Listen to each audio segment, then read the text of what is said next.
Hi friends, నేను మీ గుంటి నాగరాజు. ఈ రోజు పొలం కాడ నుంచి ఇంటికి రాగానే వీళ్ళు ఒక ఆటో వేసుకుని మైక్ పెట్టుకుని నాకు ఎదురయ్యారు. మ్యాటర్ ఏంటంటే నేను ఎప్పటి నుంచో మా ఊరు వెనకాల తీర్థాల కుడెల్లి సంగమేశ్వర స్వామి ఒక టెంపుల్ ఉంది. పెద్ద శివరాత్రికి పెద్ద జాతర జరుగుతుంది. అయితే ఆ జాతర జరిగే పక్కనే జాన్పాడ్ తండా అనే గ్రామం ఉంది. ఆ గ్రామంలో ఆ రైతులు పనిచేసుకుంటూ ప్రొక్రియన్లో తీస్తూ ఉంటే ఒక శివలింగం దొరికిందంట. దాన్ని గత 6 సంవత్సరాల నుంచి ప్రతిష్ఠ చేసి పూజలు చేస్తున్నారంట.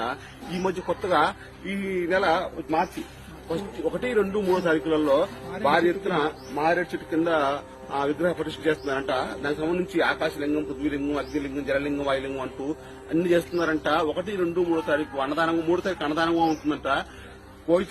కోవిచల వెనక కామంచికల్ పక్కన జాన్పాడ్ అనే గ్రామంలో శివలింగం విగ్రహ ప్రతిష్ఠ చేస్తున్నారు. అన్ని రకాల సంబంధించి అన్ని రకాల పూజలకు సంబంధించి చేస్తున్నారు. మీరు ఖచ్చితంగా ఖమ్మంగా కాదు ఎక్కడ అందరూ రావాల్సిందిగా కోరుతున్నాము. ఓకేనా ఫ్రెండ్స్, మీ గుంటి నాగరాజు.